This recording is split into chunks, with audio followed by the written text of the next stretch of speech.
So, ano?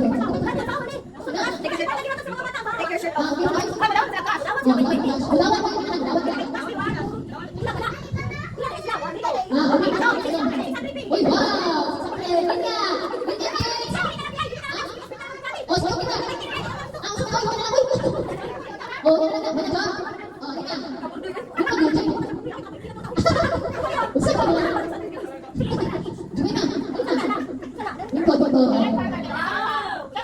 Wow! Ako ito dito sa akin! Ano ba? Oh, babae ko siya! Sige, ha? Hinahanap eh!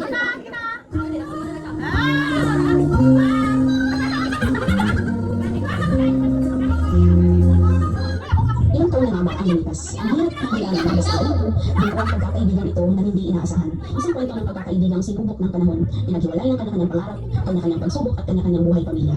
Jokers, tama ba? Nangangaulog ang masayahin at mahilig magbiro. Diyan nakuha ang pangalan ng ating grupo.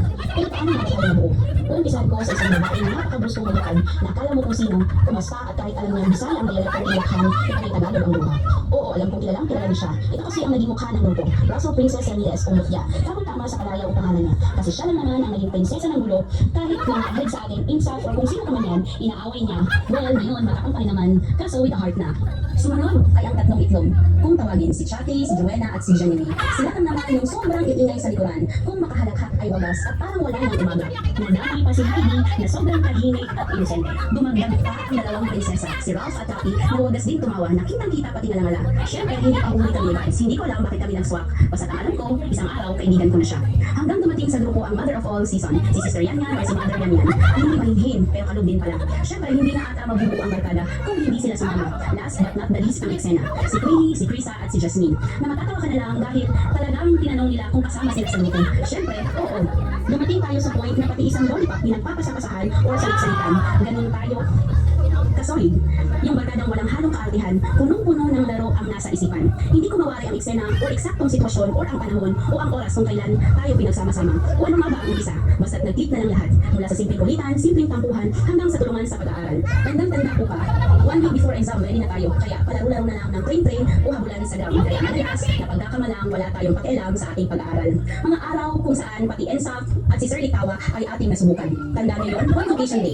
Dapat nasa panonood tayo ng mag-prepare. Pero dahil may sarili tayong mundo, kaya ayun naghabulan at napagalitan ng ating disiplinaran. Ito pa, sino makakalimot ng ating kasalanan? Ako lang naman ang nag-umpisa ng bumbarata or tarat-tarat-tarat. Yung dumating sa campus, ngayon ang inosenteng buha ay nandoon sa likuran. At ang mga inosente ay naparusahan. Special mention sina Russell, Chucky, and Joanna. O diba? Masarap ng sa grotto.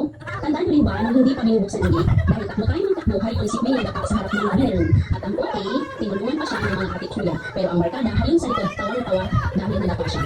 Ilan lang yan sa mga kalokohang nagpatibay ng ating samahan. Mga aking panahon, di ko lubos maisip na buo at solid pa rin tayo ngayon. Ngayon na nawala, hindi nagpakita, pero dahil sa tayo yung barkadang walang halong judgment pagdating sa estado ng buhay. Kaya madali din tayong balikan at mahirap makalimot. Sobrang saya ko dahil nakasama ako sa grupong ko. Na hanggang ngayon ay buo pa rin. May second generation na nga tayo.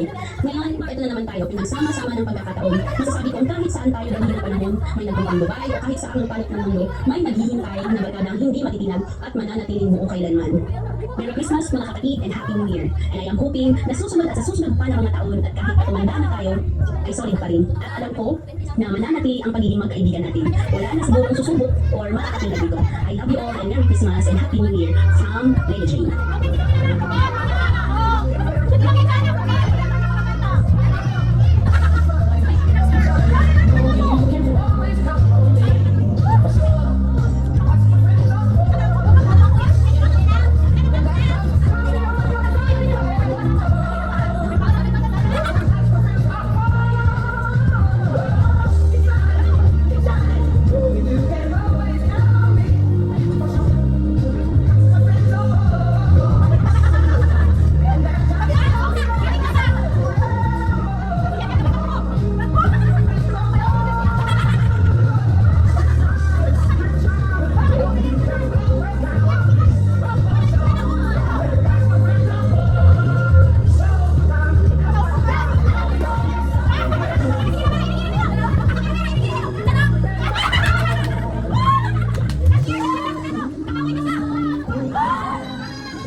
ang lumipas. Ang hirap ng bilangin, basta ang alam ko, binuo ang pagkakaibigan ito na hindi inaasahan. Isang kwento ng pagkakaibigang sinubok ng panahon, pinaghiwalay ng kanya-kanyang pangarap, kanya-kanyang pagsubok at kanya-kanyang buhay pamilya.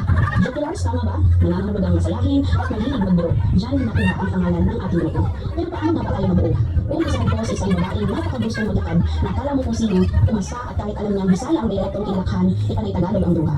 Oo, alam kong kilala niya siya. Ito kasi ang naging mukha ng grupo, Russell Princess Ramirez o Mufia. Tamang-tama sa kalaya ang pangalan niya. Kasi siya lang naman ang naging prinsesa ng gulo, kahit mga alid sa ating prinsess o kung sino pa man yan, inaaway niya. Well, ngayon, matapuntang naman, kaso with the heart na. Sumunod ay ang tatlong itlog.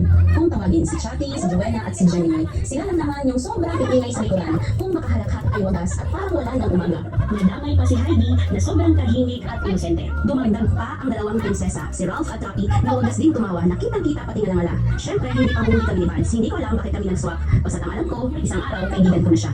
Hanggang dumating sa grupo ang mother of all season, si Sister Yan Yan o si Mother Yan Yan. Ang hindi mahihim, pero kalun din pala. Siyempre, hindi na ata mabubuo ang barkada kung hindi sila sumama. Last but not the least ang eksena. Si Queenie, si Krisa at si Jasmine. Nakatawa ka na lang dahil talagang tinanong nila kung kasama sila sa grupo. Siyempre, oo. Dumating tayo sa point na pati isang lollipop pinagpapasapasahan or salit-salitan. Ganon tayo kasolid. Yung barkadang walang halong kaartihan, punong-puno ng laro ang nasa isipan. Hindi ko mawari ang eksena o eksaktong sitwasyon o ang panahon o ang oras kung kailan tayo pinagsama-sama o ano nga ba ang umpisa. Basta't nag-click na ng lahat. Mula sa simpleng kulitan, simpleng tampuhan, hanggang sa tulungan sa pag-aaral. Tandang-tanda ko pa, 1 week before exam, ready na tayo. Kaya palagulan na lang ng train o habulan sa ground. Kaya madalas, kapag nakamalang, wala tayong pakialam sa ating pag-aaral. Mga araw kung saan pati ENSAF at si Sir Litawa ay ating nasubukan. Tandaan niyo yun, Convocation Day. Dapat nasa panonood tayo ng mag-pepper. Pero dahil may sarili tayong mundo, kaya ayun naghabulan at napagalitan ng ating disciplinarian.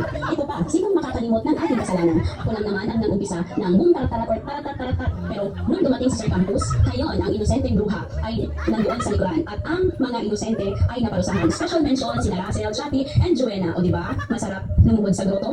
Tandaan niyo rin ba nung hindi pa binubuksan ang gate? Dahil takbo tayo ng takbo, hayon si Queenie adapa sa harap ng mabili room. Ang okay, tinulungan pa siya ng mga ate kuya. Pero ang barkada hayon sa likod tawang-tawa dahil nadapa siya. Ilan lang yan sa mga kalokohan, nagpatibay ng ating samahan. Dumaan ang panahon, di ko lubos naisip na buo at solid pa rin tayo ngayon.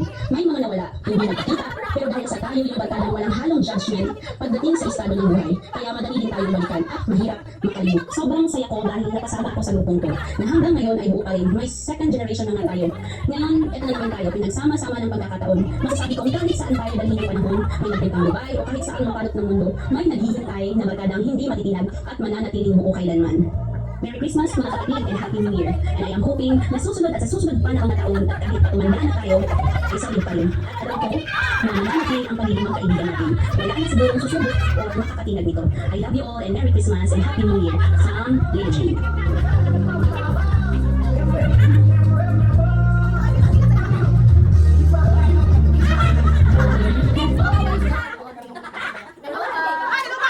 That's what friends are for. Come on,